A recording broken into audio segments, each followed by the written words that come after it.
नमस्कार साथियों, स्वागत है आपका राजनीति विज्ञान की क्लास में। आज हम राज्य सरकार के अंतर्गत राज्य कार्यपालिका का अध्ययन करेंगे, जिसमें अपना पहला टॉपिक है राज्यपाल। देखिए, राज्यपाल का जो पद है, ये राज्यपाल का पद उसी तरह से राज्य में स्थापित किया गया है जिस प्रकार से केंद्र में राष्ट्रपति का पद स्थापित किया गया है। जिस प्रकार एक राष्ट्रपति की जो स्थिति होती है केंद्र में, उसी प्रकार राज्यपाल की भी एक स्थिति होती है केंद्र में। जिस प्रकार राष्ट्रपति नाम मात्र की कार्यपालिका का प्रधान होता है, उसी प्रकार राज्यपाल भी नाम मात्र की कार्यपालिका का प्रधान होता है, पर्टिकुलर उस राज्य से, उस राज्य में। अब देखिए, हालांकि ये मैंने नाम मात्र का शब्द उपयोग में लिया है, फिर भी इसके बाद भी राज्यपाल का पद किन्हीं मायनों में या किन्हीं परिस्थितियों में कुछ राष्ट्रपति से थोड़ा सा, अगर कहा जाए तो थोड़ा सा राज्य के लिए एक महत्वपूर्ण पद बनता है। क्यों? क्योंकि राज्यपाल एक एजेंट होता है, एक प्रतिनिधि होता है केंद्र का या राष्ट्रपति का, जो उस राज्य के बारे में समय समय पर राष्ट्रपति को सूचित करता रहता है, सूचनाएं देता है और अपने राज्य की स्थिति से अवगत करवाता है। तो अब हम राज्यपाल के लिए थोड़ा अध्ययन आगे करें तो देखिए, भारतीय संविधान में अनुच्छेद 153 का जो 153 के अंदर राज्यपाल के पद का उल्लेख किया गया है कि भाई राज्यपाल का एक पद होगा और उसके साथ उसको सलाह देना और उसके कार्यों में उसकी सहायता करने के लिए एक मंत्री परिषद होगी, जिसका मुखिया मुख्यमंत्री होगा। वो बाद की बात है, वो अलग अनुच्छेद में आएगा। ठीक है, तो यहाँ 153 में राज्यपाल के पद का वर्णन। फिर 154 अनुच्छेद 154 के अंतर्गत ये उल्लेख किया गया है कि उस राज्य की समस्त कार्यपालिका शक्ति, उस राज्य की समस्त कार्यपालिका शक्ति राज्यपाल में निहित होगी, अर्थात उसके नाम से उस कार्यपालिका शक्ति का उपयोग किया जाएगा। फिर 155 की बात करें, आर्टिकल 155 में ये कहा गया है कि राज्यपाल का जो पद है, इसकी नियुक्ति राष्ट्रपति करता है। राज्यपाल की नियुक्ति किसी राज्य में राष्ट्रपति करता है। फिर उसके बाद अब हम इनकी योग्यता और वेतन के बारे में बात करें। देखिए, योग्यता सबसे बड़ी बात तो है कि वह भारत का नागरिक होना चाहिए। दूसरी बात, उसकी उम्र 35 ईयर यानी 35 वर्ष या उससे ज्यादा होनी चाहिए। फिर वह किसी भी सदन में या तो वह सांसद या विधायक नहीं होना चाहिए, और यदि वह है तो राज्यपाल के पद को प्राप्त करते ही उसे सदन से त्यागपत्र दे देना चाहिए, ऐसी व्यवस्था भी की है। फिर वह किसी लाभ के पद पर आसीन ना हो, यानी सरकारी सेवा में ना हो। और अब देखिए, इसकी वेतन भत्ते की बात करें तो इनका वेतन भत्ता जो सांसद या संसद निर्धारित करती है, उनके अनुसार इनका वेतन और भत्ते बनते हैं। इसे निःशुल्क आवास मिलता है और इसे अन्य सुविधाएं भी मिलती है, जैसे गाड़ी बंगला इनके ऊपर भी, और इनको भत्ते भी मिलते हैं। फिर उसके बाद अब हम राज्य प्रशासन की विशेषताओं की बात कर लेते हैं कि भाई राज्य प्रशासन में या स्टेट एडमिनिस्ट्रेशन की क्या विशेषताएं होती है। सबसे बड़ी बात तो राज्य प्रशासन एक स्वतंत्र अस्तित्व होता है जो केंद्र से अलग होता है, पर्टिकुलर उस राज्य के अंदर उसका वर्चस्व होता है। फिर दूसरी बात करें कि जैसे भारत के अंदर ये व्यवस्था है कि भारत राज्यों का एक संघ है, भारत राज्यों का एक संघ है, यानी संघ शब्द जहां आ गया तो संघ के अंतर्गत हम ये समझते हैं कि केंद्र में और राज्यों में पृथक पृथक संविधान होना चाहिए, परंतु भारत के अंदर ये व्यवस्था की गई है कि केंद्र में एक ही संविधान है अपना, और राज्यों का पृथक संविधान नहीं है। अतः राज्य अपना संविधान नहीं बना सकते, इसलिए यहाँ पृथक संविधान का अभाव भी है। दूसरी बात करें आपातकाल। देखिए, आपातकाल की स्थिति में राज्य केंद्र पर निर्भर होते हैं और केंद्र के अधीन कार्य करते हैं। राज्य प्रशासन केंद्र के अधीन कार्य करता है। अब देखिए, विशेष परिस्थितियों में राज्य केंद्र पर निर्भर होता है। विशेष परिस्थितियों में राज्य केंद्र पर निर्भर होता है, जिसके अंदर वह राज्य से अपने राज्य के लिए योजनाएं या अपने लाभ के लिए योजनाएं, इनके ऊपर वह निर्भर होता है। अब देखिए 5वां पॉइंट है जन सहभागिता। राज्य प्रशासन जन सहभागिता का ध्यान रखता है और जन सहभागिता के ऊपर आधारित होता है। जन सहभागिता इसमें अति आवश्यक होती है कि भाई जनता भी राज्य प्रशासन में मदद करे, सहयोग करे और अपने समय समय पर अपनी मार्गदर्शन और आलोचना द्वारा सरकार को सजग करते रहे। उसके बाद जो 6 पॉइंट है सचिवालय। देखिए सचिवालय किसी राज्य की, जो राज्य प्रशासन की जो धुरी होती है, जिसके अंदर महत्वपूर्ण अधिकारी बैठते हैं, जो राज्य प्रशासन को सुचारू रूप से चलाते हैं, ये राज्य प्रशासन के अंतर्गत एक सचिवालय होता है, जो राज्य प्रशासन की एक धुरी होता है। इसके अंतर्गत या इसके इर्द गिर्द राज्य का प्रशासन कार्य करता है और इसका जो महत्वपूर्ण पद होता है वो होता है मुख्य सचिव का। ठीक है। अब देखिए 7वां पॉइंट जो है राज्यपाल राष्ट्रपति का प्रतिनिधि है। मैंने आपको अभी ऊपर बताया था अनुच्छेद 153 राज्यपाल का पद और 155 के अंदर राज्यपाल की नियुक्ति राष्ट्रपति करता है। अतः राष्ट्रपति ने इनकी नियुक्ति की है कि इस राज्य के अंदर मैं आपको नियुक्त कर रहा हूं, आप इस राज्य से संबंधित जितनी भी जानकारी है, सूचनाएं, मुझे समय समय पर इसकी सूचनाएं पहुंचाते रहेंगे, अवगत कराते रहेंगे। तो इसी कारण ये राज्यपाल का पद राष्ट्रपति का प्रतिनिधि माना जाता है और राष्ट्रपति का प्रतिनिधि होता है। ठीक है। फिर 8वां जो है स्थानीय प्रशासन। देखिए स्थानीय प्रशासन जो गांवों और शहरों तक जो सीमित होता है वो स्थानीय प्रशासन कहलाता है और ये स्थानीय प्रशासन राज्य प्रशासन के अधीन होकर कार्य करता है। ठीक है। अब बात करें राज्य का वैधानिक प्रधान। देखिए राज्य का वैधानिक पर्टिकुलर राज्यपाल उस राज्य का वैधानिक प्रधान होता है नाम मात्र का और वास्तविक प्रधान होता है मुख्यमंत्री। ठीक है। जैसे राष्ट्रपति की स्थिति है वैसे ही राज्यपाल की स्थिति।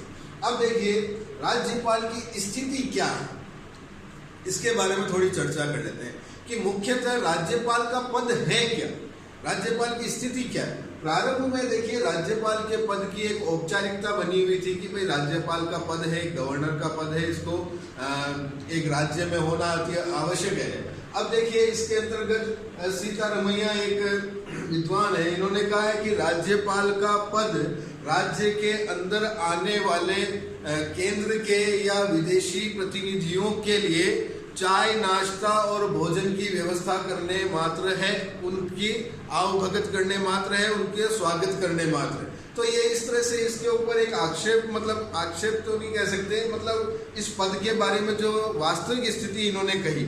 लेकिन कहीं कहीं यह भी होता है कि किसी राज्य में जब एक संघर्ष की स्थिति बन जाती है या विवाद की स्थिति बन जाती है सरकार, सत्तारूढ़ दल और विपक्षी पार्टियों में, वहाँ राज्यपाल का पद इम्पोर्टेंट होता है। वहाँ ये अपने विवेक के अनुसार निर्णय करते हैं और एक अच्छे निर्णय पर या एक स्वतंत्र निर्णय पर पहुँचते हैं। तो यहाँ हम कह सकते हैं कि राज्यपाल का पद पर्टिकुलर राज्य के अंतर्गत बहुत आवश्यक है। फिर उसके बाद अनुच्छेद 163(1) के अंदर कह सकते हैं 163(1) के अंदर ये कहा गया है कि राज्यपाल को सलाह देने के लिए एक मंत्री परिषद होगी और उस मंत्री परिषद का एक मुखिया होगा जो मुख्यमंत्री कहलाएगा।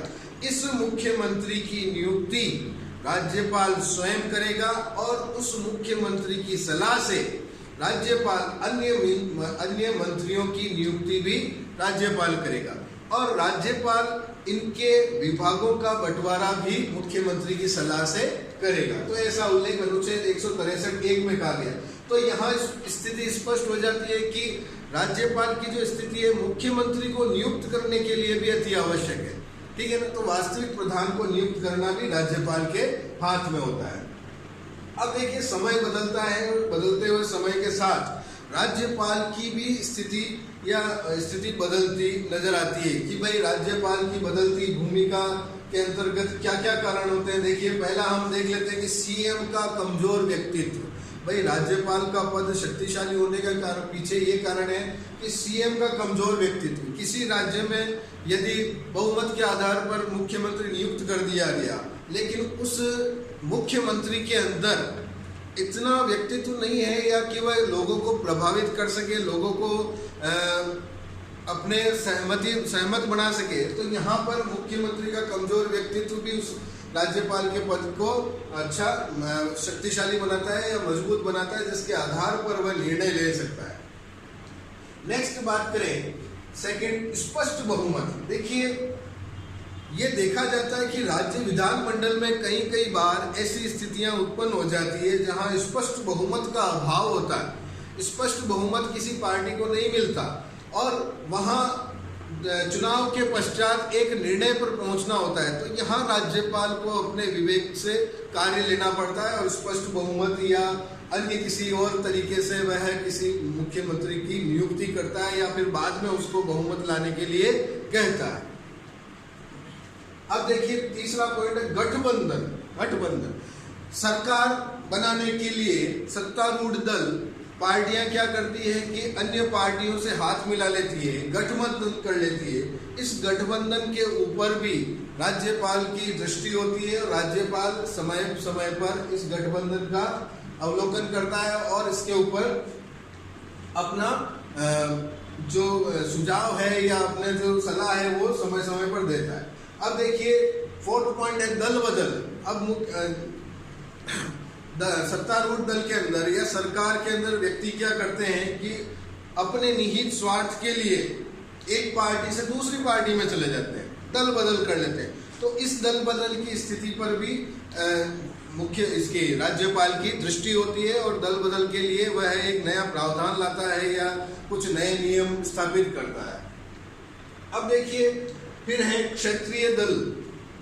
छोटे छोटे लोग अपनी पार्टियों में जब उन्हें एक सही योग्य पद नहीं मिलता तो वो नाराज होकर या रुष्ट होकर अपनी छोटी छोटी पार्टियां बना लेते हैं, क्षेत्रीय दल बना लेते हैं और ये क्षेत्रीय दल सरकार को समय समय पर प्रभावित करते रहते हैं। ये शक्तिशाली बन जाते हैं, इनके साथ लोग जुड़ जाते हैं। तो इनके ऊपर भी ऐसा लगता है कि राज्यपाल को की भूमिका यहाँ स्पष्ट होती है कि राज्यपाल को यहाँ पर भी अपना कमांड रखना पड़ता है।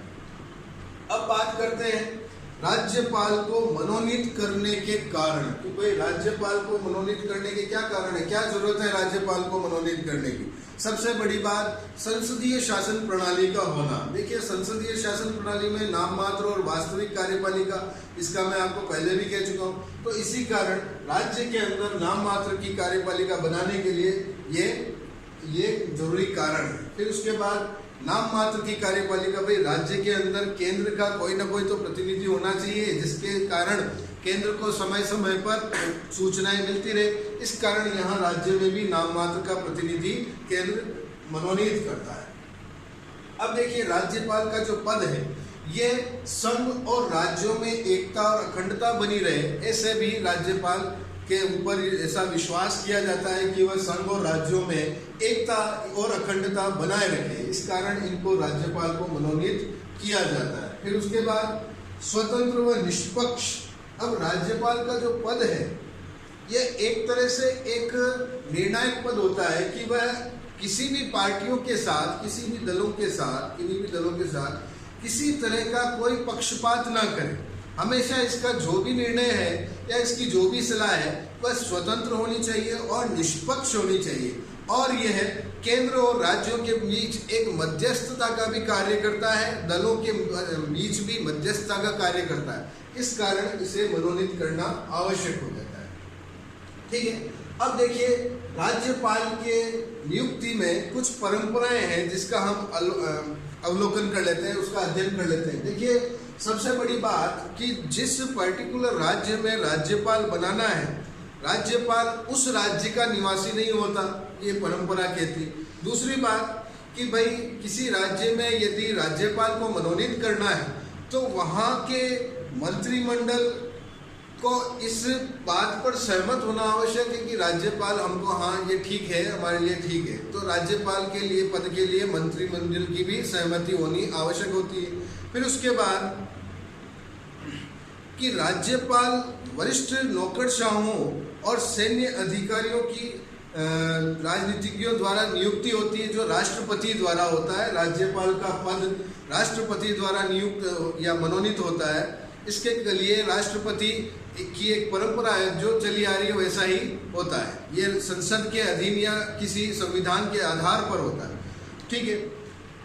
और एक इसमें यह भी प्रावधान है कि एक व्यक्ति एक साथ एक राज्य का या एक से अधिक यानी दो राज्यों का भी राज्यपाल नियुक्त किया जा सकता है, उसे मनोनीत किया जा सकता है, ठीक है। अब देखिए, इसके लिए एक आयोग बिठाया था केंद्र सरकार ने, सरकारिया आयोग। सरकारिया आयोग ने राज्यपाल के पद के लिए अपनी कुछ सिफारिशें दी थी, कुछ सुझाव दिए थे। उसके बारे में देख लेते हैं कि देखिए, उसने सुझाव दिया कि राज्यपाल अपने कार्यकाल के बाद किसी भी लाभ के पद पर आसीन नहीं होना चाहिए या उसे किसी लाभ के पद पर नहीं बैठना चाहिए। उसके बाद केंद्र में यदि कोई दल सत्तारूढ़ है तो उस दल का व्यक्ति किसी राज्य में नहीं स्थापित होना चाहिए, वो किसी अन्य दल का होना चाहिए, ठीक है। फिर सरकारी आयोग ने एक और सलाह दी कि राष्ट्रपति राज्यपाल की नियुक्ति करने के संबंध में मुख्यमंत्री और मंत्रिपरिषद की सलाह भी ले सकता है, उसको लेनी चाहिए। ये कुछ सिफारिशें थी जो सरकारी आयोग ने प्रस्तुत की थी राज्यपाल के लिए। अब देखिए, राज्यपाल की शक्तियां क्या है। सबसे पहली बात हम बात कर लेते हैं कार्यपालिका की शक्ति। अभी मैंने आपको ऊपर कहा था कि अनुच्छेद 154 के अंदर कि राज्य की कार्यपालिका शक्ति राज्यपाल में निहित होती है, अतः राज्यपाल कार्यपालिका शक्ति का प्रधान हो गया। उसके बाद बात करें अनुच्छेद 166 इसके अंतर्गत ये कहा गया है कि राज्य का जो कार्य है या राज्य का कार्य संचालन जो है वो राज्यपाल के नाम से संचालित होता है, ठीक है। अनुच्छेद 163 और 164, देखिए 163 के अंदर ये कहा गया है कि राज्यपाल को सलाह देने के लिए एक मंत्री परिषद होगी जिसका प्रधान या मुखिया एक मुख्यमंत्री होगा, ठीक है। फिर 164 के अंतर्गत ये कहा गया है कि राज्यपाल मुख्यमंत्री की नियुक्ति भी राज्यपाल करेगा, ठीक है।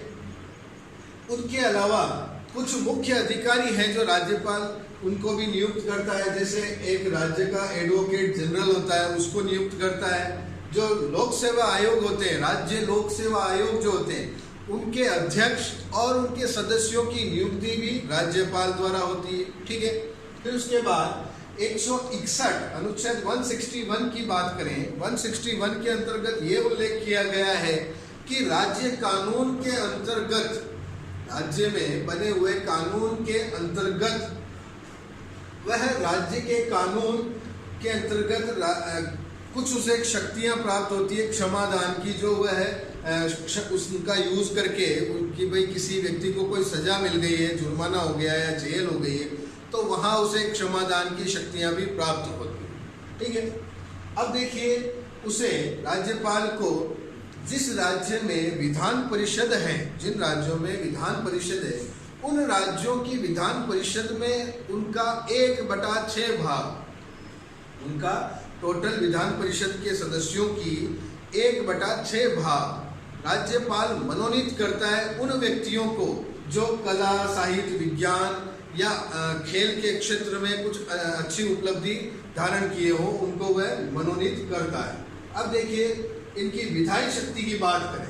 विधायी शक्तियों के अंतर्गत अनुच्छेद 168 ये कहता है कि सदन का सत्र बुलाना और उसका स्थगन करना, सदन का सत्र बुलाना और उसको स्थगित करना भी राज्यपाल के हाथ में होता है, और राज्यपाल यदि चाहे तो विधानसभा को मुख्यमंत्री की सलाह से भंग भी कर सकता है, ऐसा अनुच्छेद 168 में कहा गया है। और सदन में जब भी कोई विधेयक रखा जाता है, उस विधेयक को प्रस्तुत करने के लिए राज्यपाल की पूर्व स्वीकृति आवश्यक होती है। तो ये इसकी विधायी शक्तियों के अंतर्गत आता है। उसके बाद बात करें वित्तीय शक्तियों की। देखिए, धन विधेयक वित्तीय शक्तियों के अंतर्गत धन विधेयक को सत्र में या सदन में रखने से पूर्व राज्यपाल की स्वीकृति लेना आवश्यक है, ठीक है। और उसके बाद जो राजस्व से की राशि जो होती है, यानी राज्य की राजस्व, यानी जो कर के रूप में जो राशि राज्य के संचित निधि में जो जमा होती है, उसको खर्च करने के लिए राज्यपाल की स्वीकृति लेना आवश्यक होता है। और राज्यपाल राज्य की संचित निधि के अंतर्गत आने वाले आय और व्यय को उसको भी खर्च करने के लिए, यानी व्यय करने के लिए भी राज्यपाल की पूर्व स्वीकृति आवश्यक होती है। ठीक है, अब देखिए कुछ न्यायिक परंपराएं, न्यायिक शक्तियों के अंतर्गत बात करें तो हाई कोर्ट यानी उच्च न्यायालय के जो न्यायाधीश होते हैं और अन्य न्यायाधीश होते हैं, उनकी नियुक्ति राष्ट्रपति करते हैं। लेकिन यहाँ इसकी भूमिका ये है राज्यपाल की कि राष्ट्रपति राज्यपाल से सलाह ले सकते हैं। तो यहाँ राज्यपाल सलाह देने का कार्य भी करते हैं न्यायाधीशों की नियुक्ति के लिए। अब देखिए 5वां पॉइंट है मंत्रियों पर मुकदमा। देखिए मंत्रियों पर यदि किसी तरह का दुर्व्यवहार का या किसी अन्य कारण से किसी मंत्री पर मुकदमा दायर करना होता है, तो यहाँ भी राज्यपाल अपना निर्णय लेता है कि हाँ, इस मंत्रियों के ऊपर आप मुकदमा चला सकते हैं। और कोई मामला इनके खिलाफ बनता है तो राज्यपाल इसके ऊपर अपनी अनुमति दे सकता है कि हाँ, आप फला मंत्री के ऊपर या किसी मंत्री के ऊपर किसी तरह का मुकदमा दायर कर सकते। तो यहाँ भी राज्यपाल की एक मजबूत स्थिति हो जाती है। अब देखिए कुछ अन्य शक्तियों की बात करें। अन्य शक्तियों के अंदर यह जिस प्रकार राष्ट्रपति संवैधानिक तंत्र की राज्यपाल अपने राज्य में यदि संवैधानिक तंत्र असफल होता है या संवैधानिक विफलता आती है या संविधान के अनुसार राज्य प्रशासन कार्य नहीं कर सकता, और राज्यपाल अगर ये निर्णय ले ले कि यहाँ राष्ट्रपति शासन की आवश्यकता है, तो वह राष्ट्रपति को ये सलाह देता है, सुझाव देता है कि इस राज्य में संवैधानिक व्यवस्था के अनुसार कार्य नहीं चल पा रहा है। अतः यह राष्ट्रपति को सुझाव देता है, जिसके कारण राष्ट्रपति निर्णय लेता है कि इस राज्य में राष्ट्रपति शासन लागू करना चाहिए या नहीं। उसके बाद इसकी देखिए अन्य स्थिति बिहार, महाराष्ट्र और उड़ीसा जैसे जो राज्य हैं, यहाँ पर क्या है कि आदिम जनजातियाँ निवास करती है, यानी अनुसूचित जनजातियाँ निवास करती है। तो इन जनजातियों के कल्याण के लिए राज्यपाल एक नया पद, एक मंत्री नियुक्त करता है जो इन जनजातियों के लिए कल्याण के लिए योजनाएं बनाए या जनजातियों पर ध्यान दे। ठीक है, अब देखिए असम के अंदर भी ऐसी स्थिति है कि वहाँ खानों से प्राप्त जो आय है, असम में जो खानों से प्राप्त जो आय है, उन आय का विभाजन किस प्रकार करना है और उनके ऊपर निर्णय लेने का कार्य भी राज्यपाल के अधीन होता है। तो हमने आज कुछ राज्यपाल के अंतर्गत अध्ययन किया। आशा करता हूँ आपको ये चीज़ समझ में आए और कि आप इनके नोट्स बनाएं, और नहीं समझ में आए तो हमसे पूछें। ठीक है, तो that's all for today. Thank you.